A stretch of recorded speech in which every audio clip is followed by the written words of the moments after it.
कि मोरा अखिया के निंदिया बैरनिया भइली ना, पिया कलकत्ता से घरे भेजे नहीं पातिया।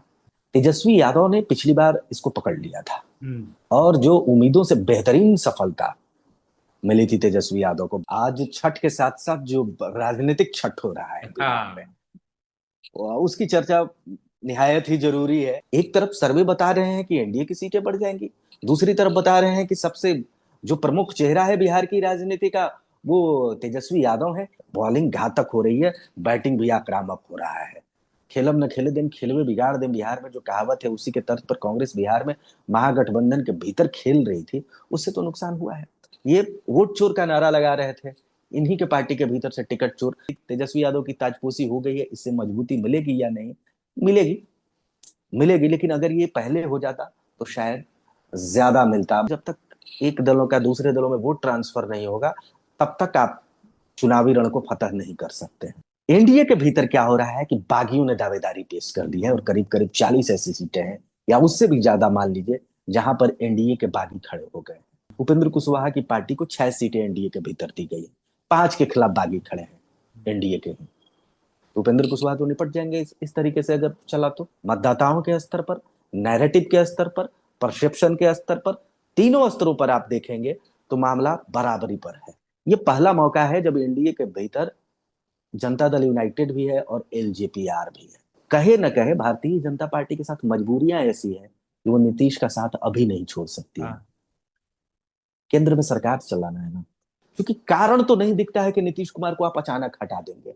और ऐसी बात भी नहीं है कि भारतीय जनता पार्टी चुनाव के बाद अकेले दम पर सरकार बनाने की स्थिति में। अपने कार्यकर्ताओं को भारतीय जनता पार्टी चार्ज करने की कोशिश कर रही है कि घबराओ मत, हम आने वाले हैं। आज की तारीख में जितनी भी पार्टियां हैं बिहार में जो राजनीति कर रही हैं विपक्ष में, उन तमाम पार्टियों का मुद्दा रोजगार है। लेकिन जीविका वगैरह को जो 30,000 देने की बात इन्होंने की है, वो एक नैरेटिव सेट करने की कोशिश हो रही है, उस पर इनको कामयाबी मिल सकती है। 2020 में 160 से अधिक सीटों पर महिलाओं ने पुरुषों की तुलना में ज्यादा वोट किया और उन सीटों पर, ज्यादातर सीटों पर एनडीए की जीत हुई। कारण महिलाओं का आकर्षण एनडीए के प्रति था। आज भी सबसे बड़ा गारंटर मुसलमानों का बिहार की राजनीति में लालू यादव है, लालू यादव का परिवार है। नीतीश कुमार ने स्वयं कुछ दिनों पहले मुसलमानी टोपी पहनने से इनकार कर दिया था, जबकि ये तमाम दावतों में पूरी तरीके से बढ़ चढ़ करके जाते। प्रशांत किशोर ने जिस तरीके से राजनीति शुरू की बिहार में, वो आंधी के समान आए, तूफान के समान आए। लेकिन आंधी और तूफान कितनी देरों तक टिकता है? अशोक क्या राजपूत थे? नहीं। बिंबिसार? नहीं। गुप्त? नहीं।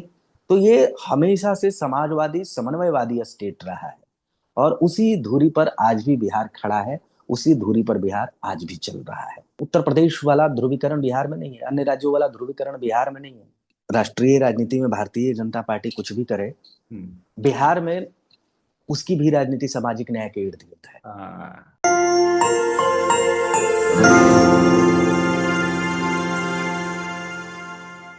नमस्कार, मैं आपका दोस्त विक्रांत यादव और आप देख रहे हैं अपना चैनल द स्वतंत्र। आज हमारे साथ बिहार पटना से जुड़ रहे हैं प्रियदर्शी रंजन, वरिष्ठ पत्रकार, और मुद्दा वही है बिहार चुनाव जिस पर देश दुनिया की नजर लगी हुई है।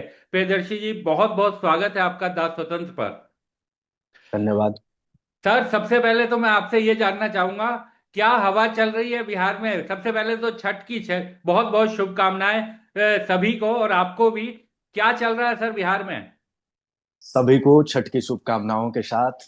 आज छठ के साथ साथ जो राजनीतिक छठ हो रहा है बिहार में, हाँ। उसकी चर्चा निहायत ही जरूरी है और हम लोग भी उसी मुद्दे पर बैठे हैं। देखिए, बिहार में जो चल रहा है ना, वो बहुत मुश्किलों भरा दौर चल रहा है राजनीति के हिसाब से। वोट वोट फाइट जो वर्ष 2020 बिहार विधानसभा चुनाव के दौरान देखने को मिला था, कुछ वैसा ही मामला अभी भी चल रहा है, इस चुनाव में भी चल रहा है। पीछे के तमाम सर्वे का आप हवाला ले लीजिए। सर्वे पर कितना भरोसा आप करते हैं, कितना नहीं करते हैं, उसकी बात को छोड़ दिया जाए, जाने दिया जाए। लेकिन जितने भी सर्वे हैं उसमें वोट टू वोट फाइट का मामला आया है ज्यादातरों में। अगर किसी में एनडीए को सीटों में बढ़त दिया जा रहा है तो मुख्यमंत्री के चेहरा के तौर पर निर्विवाद तौर पर तेजस्वी यादव सभी सर्वे में एक नंबर पर है। तो इस लिहाज से आप देखेंगे बेहद दिलचस्प है। एक तरफ सर्वे बता रहे हैं कि एनडीए की सीटें बढ़ जाएंगी, दूसरी तरफ बता रहे हैं कि सबसे जो प्रमुख चेहरा है बिहार की राजनीति का वो तेजस्वी यादव है। तो ये विरोधाभास है कहीं ना कहीं, और इन विरोधाभासों को दूर करेगा चुनाव। ये जनता ही तय करेगी कि किधर है मामला, कैसे है मामला। तो मुझे लगता है कि वोट टू वोट के मामले में दोनों गठबंधनों की ओर से जो जोर आजमाइश की जा रही है वो बहुत जबरदस्त है, दिलचस्प है, और इसीलिए यह मुकाबला अभी की तारीख में पूरी तरीके से बराबरी पर आकर के खड़ा हुआ है। बॉर्डर लाइन पर, पूरी तरीके से बॉर्डर लाइन पर, जिस तरीके से पिछली बार सरकार बनी थी किसी की और किसी की सरकार नहीं बनी थी बॉर्डर लाइन पर आते आते, वैसी ही स्थितियां अभी भी दिख रही हैं। किसी को आप एक तरफा एज नहीं दे सकते हैं कि महागठबंधन को वॉक ओवर है या एनडीए को पूरी तरीके से मिल गया है, कि सब कुछ आपके हवाले है, सब कुछ आपके हाथ में है, पूरी तरीके से आइए और अपने हिसाब से बैटिंग करिए। ऐसी बात नहीं है। बॉलिंग घातक हो रही है, बैटिंग भी आक्रामक हो रहा है। तो दोनों ओर से रोमांच जो है ना पैदा करने की कोशिश है, और बिहार की जनता बेहद दिलचस्पी के साथ देख रही है, क्योंकि एम्पायर जनता है। यानी कि जो वो 2020 मैच में आखिरी गेंद तक जो रोमांच बना रहता है, वो रोमांच यहां पर भी बना हुआ है। इस रोमांच में तेजस्वी यादव को जो मुख्यमंत्री पद का उम्मीदवार घोषित किया, इस घोषणा ने कितना उस रोमांच को बढ़ाया? देखिए, मैं मानता हूं कि थोड़ी देर भी हुई है, हाँ। देर भी हुई है। हालांकि महागठबंधन के जो समर्थक होंगे वे कह सकते हैं कि देर आए दुरुस्त आए, लेकिन ये सिर्फ तेजस्वी यादव तक है। लेकिन चूंकि सभी सीटों पर तेजस्वी यादव की पार्टी तो चुनाव नहीं लड़ रही है, महागठबंधन में कई घटक दल हैं, उन सबों के साथ ही इनको लेकर के चलना है। तो हो सकता है कि आरजेडी की सेहत में सुधार हो, लेकिन पीछे जो गलतियां हो गई महागठबंधन से, कहीं ना कहीं माना खुले तौर पर नहीं जा रहा है, लेकिन अंदर खाने तो महागठबंधन के भीतर ये चर्चा है कि कुछ चूक हुई है। आप देरी का ही मामला, जिस तरीके से कांग्रेस अड़ंगा लगाए हुए बैठा था, खेलम न खेले दिन खेलवे बिगाड़ दें बिहार में जो कहावत है, उसी के तर्ज पर कांग्रेस बिहार में महागठबंधन के भीतर खेल रही थी, उससे तो नुकसान हुआ है। सीट बंटवारे को लेकर के कांग्रेस में जिस तरीके से टिकट चोर का नारा लगा प्रदेश कार्यालय में, कई उनके अपने ही नेता बैठ गए धरना पर सदाकत आश्रम बिहार पटना में कि वोट चोर पार्टी छोड़, सॉरी माफ करिएगा, टिकट चोर पार्टी छोड़, हाँ। टिकट चोर, ये वोट चोर का नारा लगा रहे थे इन्हीं के पार्टी के भीतर से टिकट चोर। तो ये सब चीजें जो हुई हैं वो कहीं ना कहीं तो, अगर ये पहले दुरुस्त की जाती तो बेहतर होता। और अगर तेजस्वी की ताजपोशी होनी है तो उसमें कहीं ना कहीं अन्य दलों की भी भूमिका होगी, यकीन मानिए। तो उस लिहाज से सभी पार्टियों की मजबूती बेहद जरूरी था। फिर भी जब आप ये कह रहे हैं कि तेजस्वी यादव की ताजपोशी हो गई है, इससे मजबूती मिलेगी या नहीं, मिलेगी, मिलेगी। लेकिन अगर ये पहले हो जाता तो शायद ज्यादा मिलता महागठबंधन में वोट ट्रांसफर। अभी क्या है, थोड़ा कंफ्यूजन भी है। कंफ्यूजन ये है कि आरजेडी के मतदाता, जो कि जो आरजेडी महागठबंधन के भीतर मैं मानता हूं कि 80% तक का अकेले शेयर रखती है, 20% में ही तमाम दल है, उनके मतदाता कहीं ना कहीं ढुलमुल होंगे या एक बार सोचने को विवश हो जाएंगे कि कांग्रेस अगर जीत गई तो क्या तेजस्वी यादव को स्वीकार करेगी या नहीं करेगी। ये एक बड़ी मतलब कि एक दुविधा वाली स्थिति कहीं ना कहीं आरजेडी के कैडरों के बीच में भी घर कर गया है। तो उस स्थिति, अब जनता के बीच में जब छठ के बाद तेजस्वी यादव जाएंगे, महागठबंधन के अन्य नेता जाएंगे, जब सीधा संवाद होगा जनता से चुनावी रैलियों में, तो वहां किस तरीके से उनको कनेक्ट करते हैं या इस पर सफाई देते हैं, ये देखने वाली बात होगी। क्योंकि जब तक एक दलों का दूसरे दलों में वोट ट्रांसफर नहीं होगा, तब तक आप चुनावी रण को फतह नहीं कर सकते हैं। बिल्कुल ठीक बात आपने कही। और प्रियदर्शी जी, एक चीज ये बताइए कि महागठबंधन में तो ये सब सिर्फ फुटबॉल हमें मेन स्ट्रीम मीडिया के जरिए भी खूब दिखाई दे रहा था, और लेकिन क्योंकि एनडीए की खबरें उतनी बाहर नहीं आती, और जो आती भी है उसे मेन स्ट्रीम मीडिया उस तरीके से नहीं चलाता जिस तरीके से वो विपक्ष की खबरों को चलाता है, तो सब कुछ ठीक तो वहां भी नहीं चल रहा। अगर विपक्ष में छींक भी आती है तो वो बताया जाता है कि गंभीर बीमारी हो गई है। लेकिन एनडीए में भी अगर हम देखें तो क्या नीतीश जी और चिराग जी उतने उतने सहज हो पाएंगे? क्योंकि पिछले चुनाव में हमने देखा था कि किस तरीके से प्रधानमंत्री जी का हनुमान खुद को कहते हुए चिराग मैदान में आए और उन्होंने नीतीश जी को नुकसान पहुंचाया। तो क्या नीतीश जी जो बिहार के सर्वमान्य बड़े नेता हैं, वो पिछले चुनाव में हुए अपने नुकसान को भूल गए होंगे? 29 सीटों पर क्या उसी शिद्दत के साथ चुनाव लड़ेंगे? जेडीयू के मतदाता क्या उसी शिद्दत के साथ वोट देंगे? इन सब चीजों को अगर थोड़ा समझा पाए। यही जो मामला है ना, दोनों गठबंधनों को बराबरी पर ला करके खड़ा कर देता है। एक तरफ जब आप कहते हैं कि एनडीए में फ्रेंडली फाइट है, चीजें बहुत कुछ होने में बहुत देर हो गई, साझा तस्वीर नहीं आ पाई सीट बंटवारे को लेकर के, ये बताता है कि महागठबंधन कमजोर है। लेकिन जब एनडीए की तरफ भी आप झांक करके देखते हैं तो उनकी ओर भी स्थिति कमोबेश ऐसी ही है, और इसीलिए यह मामला बराबरी पर आकर के टिकता है। महागठबंधन के भीतर जो सीट समझौता नहीं हुआ या फ्रेंडली फाइट जो हो रहा है, उससे नुकसान हो रहा है। एनडीए के भीतर क्या हो रहा है कि बागियों ने दावेदारी पेश कर दी है, और करीब करीब 40 ऐसी सीटें हैं या उससे भी ज्यादा मान लीजिए, जहां पर एनडीए के बागी खड़े हो गए।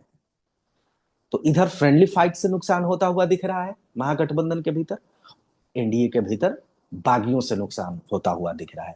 उपेंद्र कुशवाहा की पार्टी है, उपेंद्र कुशवाहा की पार्टी को 6 सीटें एनडीए के भीतर दी गई है, 5 के खिलाफ बागी खड़े हैं एनडीए के।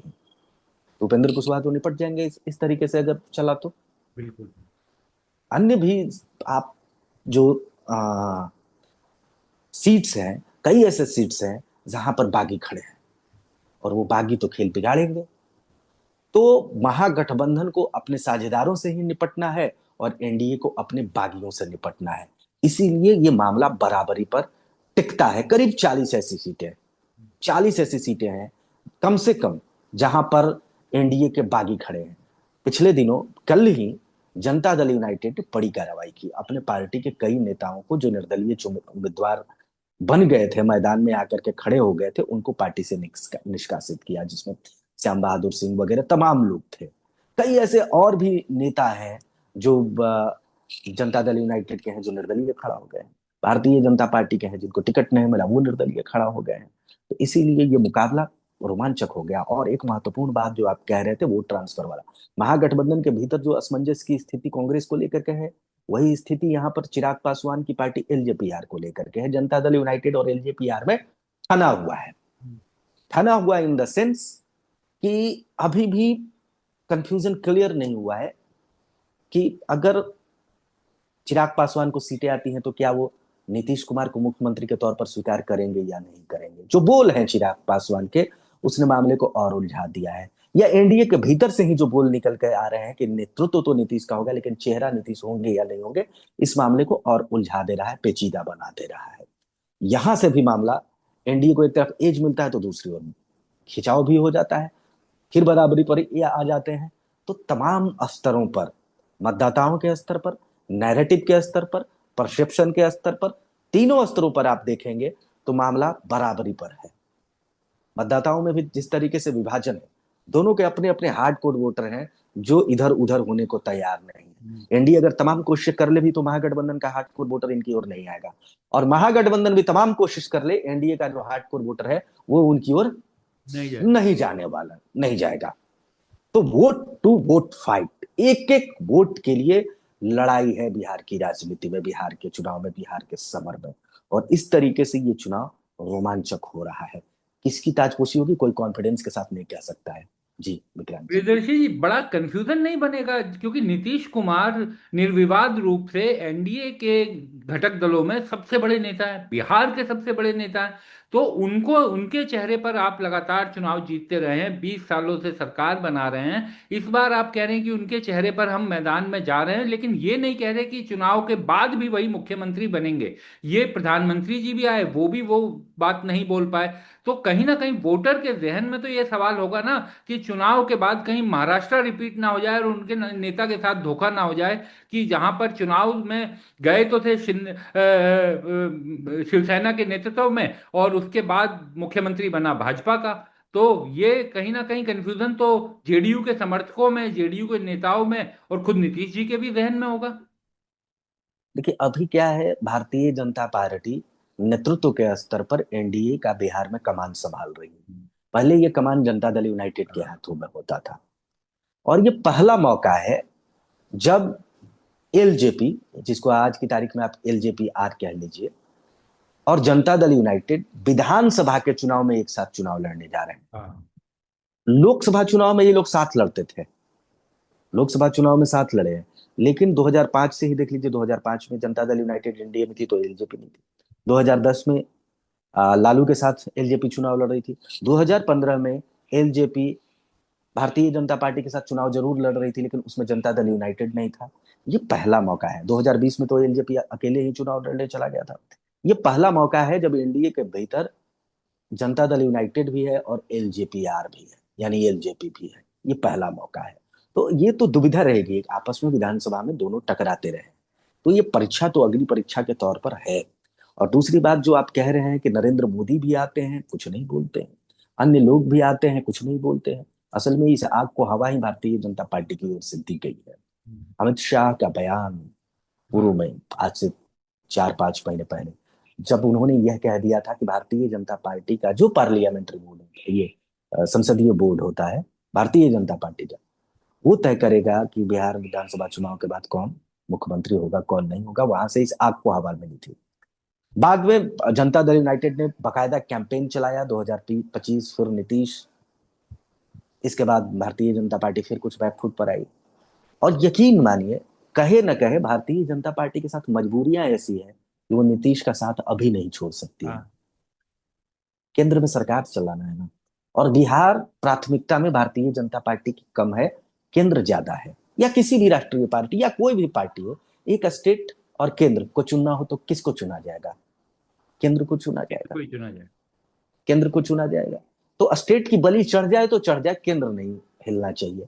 तो मुझे लगता है कि बातें जो कुछ भी हो रही हैं, एक ये मैसेज भी देने की कोशिश हो रही है भारतीय जनता पार्टी की ओर से, क्योंकि भारतीय जनता पार्टी के कई ऐसे मतदाता हैं, मतलब उनकी संख्या बहुत ज्यादा है, जो लोग ये चाहते हैं कि भारतीय जनता पार्टी का अब मुख्यमंत्री हो बिहार में। उनकी उंगलियां थक गई हैं 2005 से वोट दे दे करके कि मुख्यमंत्री भारतीय जनता पार्टी का होगा, लेकिन वैसा नहीं हुआ। तो उन लोगों को संतुष्ट करने के लिए भी ये भाषा बोली जा रही है, मुझे लगता है। क्योंकि कारण तो नहीं दिखता है कि नीतीश कुमार को आप अचानक हटा देंगे। और ऐसी बात भी नहीं है कि भारतीय जनता पार्टी चुनाव के बाद अकेले दम पर सरकार बनाने की स्थिति में बिल्कुल आ इसमें। जाएगी, क्योंकि 101 पर आप लड़ ही रहे हैं तो अकेले बनाएंगे भी नहीं, आपको सहयोगियों की जरूरत पड़ेगी ही पड़ेगी। तो वैसी स्थिति में कोई कुछ भी कह ले, मुझे लगता है कि ये सिर्फ मैसेज देने की कोशिश हो रही है। अपने कार्यकर्ताओं को भारतीय जनता पार्टी चार्ज करने की कोशिश कर रही है कि घबराओ मत, हम आने वाले हैं। ये मैसेज। जी।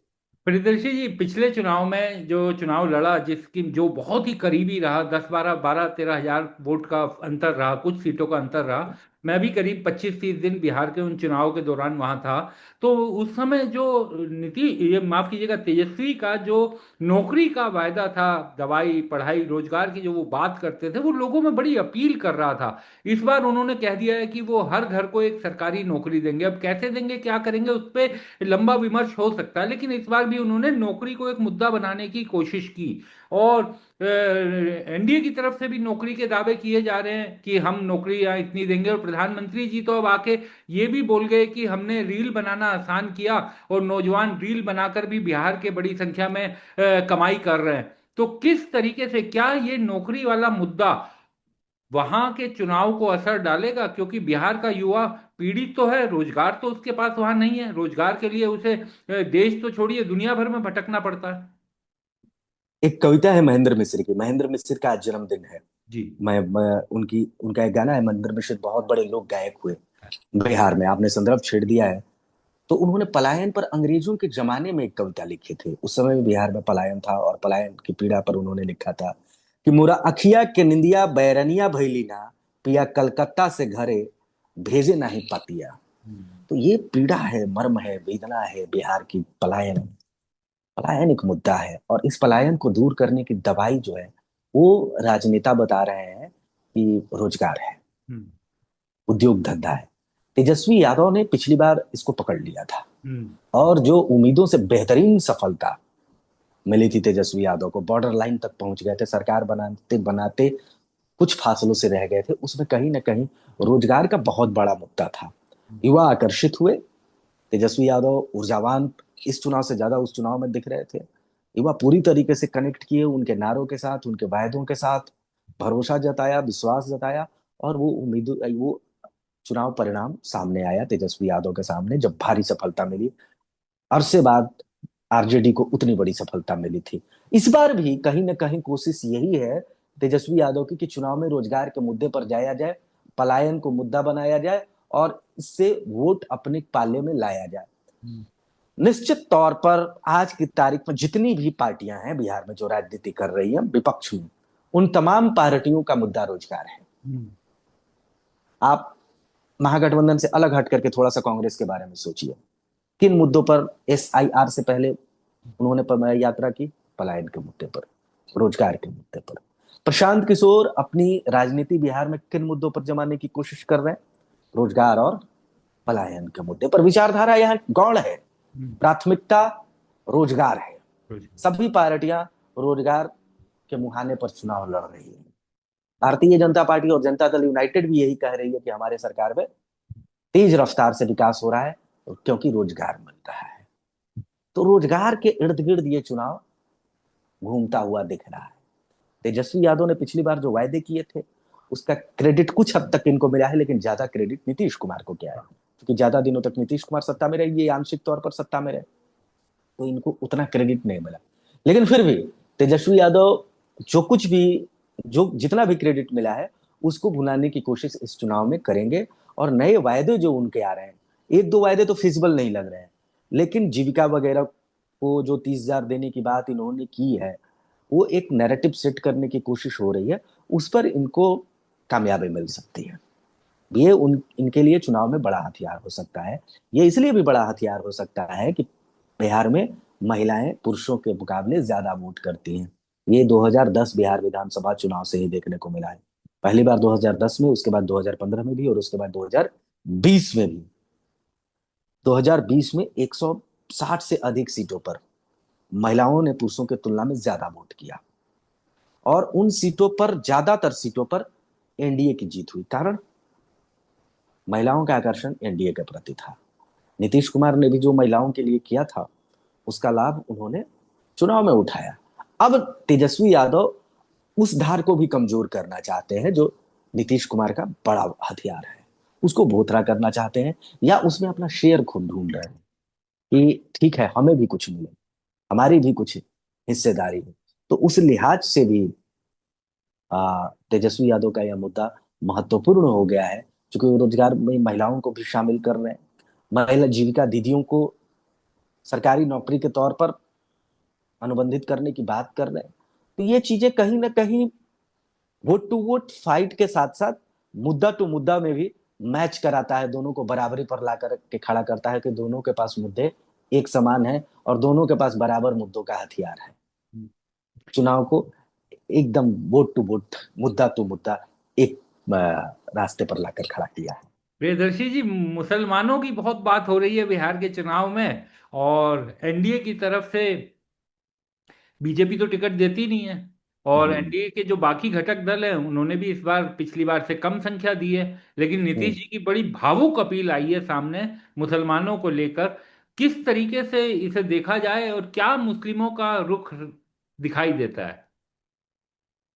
देखिए, मुसलमानों के प्रति नीतीश कुमार का एक तरफा प्रेम पहले से रहा है।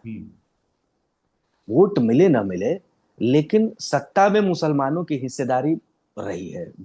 नीतीश कुमार से किसी के साथ सरकार चला रहे हो, किसी के साथ सरकार चला रहे हो, बहुतायत हिस्सेदारी इन्होंने मुसलमानों को दी, लेकिन मुसलमान उतना इनकी ओर टर्न नहीं किया।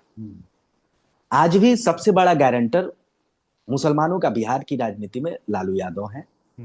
लालू यादव का परिवार है, दल के तौर पर राष्ट्रीय जनता दल है, और बचा खुचा कांग्रेस के पास है। सीमांचल में कांग्रेस की हिस्सेदारी बचता नहीं है। भारतीय जनता पार्टी पहले से जान गई थी कि ये वोट हमारे पास नहीं आएगा। नीतीश कुमार मुंह में पड़े रहते थे, लेकिन पिछले दिनों एक दो जो बयान आए थे इनके और इनके पार्टी के जो नीतीश कुमार के बाद हायरार्की में सेकंड नंबर के नेता है राजीव रंजन उर्फ ललन सिंह, उन्होंने बाकायदा कहा था कि मुसलमान हमें वोट नहीं करते हैं मुजफ्फरपुर में। एक सांसद है देवेश चंद्र ठाकुर सीतामढ़ी से, उन्होंने भी मुसलमानों को लेकर के कहा था कि जो वोट देगा हम उसी का काम करेंगे। नीतीश कुमार ने स्वयं कुछ दिनों पहले मुसलमानी टोपी पहनने से इनकार कर दिया था, जबकि ये तमाम दावतों में पूरी तरीके से बढ़ चढ़ करके जाते थे, हिस्सा लेते थे। तो ये मैसेज तो पहले ही से जा रहा था कि मुसलमानों को छोड़ करके बिहार में राजनीति करने की कोशिश कहीं ना कहीं एनडीए कर रही है। लेकिन कुछ सीटें, 4 या 5 सीटें मुसलमानों को जनता दल यूनाइटेड ने दिया है, तो उन सीटों पर जीत के लिए कम से कम मुसलमानों के बारे में बात तो करना होगा। तो उस लिहाज से भी नीतीश कुमार कर रहे हैं। लेकिन मुसलमानों का बड़ा रुझान महागठबंधन की ओर दिखता है, एनडीए के प्रति आंशिक है। और अगर मुसलमानों का रुझान महागठबंधन की ओर नहीं भी है तो उसमें कई हिस्सेदार पैदा हो गए हैं। ओवैसी साहब की पार्टी है, बिल्कुल, जिसको पिछली बार सफलता मिल गई थी सीमांचल के इलाके में 5 सीटों पर। प्रशांत किशोर नए नवेले आए हैं, वे भी मुसलमान वोट में सेंधमारी करने की कोशिश कर रहे हैं। तो ऐसी स्थिति में महागठबंधन के बाद जो बचता है उसमें कई हिस्सेदार हैं, उसमें एक हिस्सेदार एनडीए है। 80% बनाम 20%, 80% एक तरफ और 20% में कई दावेदार हैं। ये मामला कहीं ना कहीं मुसलमान राजनीति को लेकर के देखा जा सकता है। आपने पीके की भी बात की। प्रशांत किशोर ने बहुत तेजी से अपना कैंपेन उठाया, देश की मीडिया ने भी उनका साथ दिया, बहुत मीडिया में वो देखे गए, दिखाए गए। लेकिन अब लगता है कि प्रशांत किशोर का कैंपेन भी ठंडा पड़ गया है और थोड़ा सा उनका जो उत्साह था उनकी पार्टी को में और उनमें, वो भी थोड़ा कम होता दिखाई दे रहा है। इसके पीछे क्या कारण समझ में आ रहे हैं? देखिए, प्रशांत किशोर ने जिस तरीके से राजनीति शुरू की बिहार में, वो आंधी के समान आए, तूफान के समान आए। लेकिन आंधी और तूफान कितनी देरों तक टिकता है? आता तो बहुत तेज वेग से है, लेकिन उसमें जीवन बसर नहीं होता है। जीवन बसर होता है हवाओं में, आंधियों और तूफानों में नहीं होता है। आंधी और तूफान सब कुछ उड़ा करके ले जाता है। तो ये आंधी और तूफान बिहार की राजनीति के रहे। टिकना होगा, तब हवा बनना होगा, तब जाकर के आप कुछ कर सकते हैं। और समय से पहले इन्होंने कई दांव खेल दिया, चल दिया, और उस पर भी चुके हुए साबित हुए। कहा जाता है कि बंद मुट्ठी लाख की, खुल गई तो खाक की। उपचुनाव में, हाँ, उपचुनाव में इनकी मुट्ठी खुल गई थी, इसीलिए ये सफलता नहीं मिली। तो वहां से लोगों को लग गया, और जिस तरीके से उपचुनाव में ही टिकट बंटवारे में इन पर कई तरह के आरोप लग गए थे, वहीं से इनका डाउनफॉल होना शुरू हो गया। और अभी चुके हुए चौहानों के भरोसे ये राजनीति खड़ा करने की कोशिश कर रहे थे, जो जिसको अभी परवान बिहार की जनता चढ़ाने के मूड में नहीं दिख रही है। सर, मैं आपसे आखिरी सवाल प्रियदर्शी जी ये जानना चाहूंगा कि बिहार की जो धरा है वो हमेशा से सामाजिक न्याय की धरा रही, और पिछले 3-4 दशकों से हमने देखा कि लालू और नीतीश यही दो धुरी रहे जिसके साथ बिहार की जनता चली, बिहार चला। इन्हीं दो को अपना नेता माना उन्होंने। लेकिन मंडल कमंडल की इस लड़ाई में बिहार ने कैसी भी स्थिति रही हमेशा मंडल का साथ दिया, कमंडल को नहीं छुआ। लेकिन अब क्या 2025 का चुनाव बिहार की राजनीतिक परिदृश्य में कोई बड़े बदलाव का भी संकेत दे रहा है? देखिए, बदलाव, देखिए, दो ध्रुवीय राजनीति है यहाँ। या तो महागठबंधन या एनडीए आने वाली है, तो बदलाव नहीं होता हुआ दिख रहा है।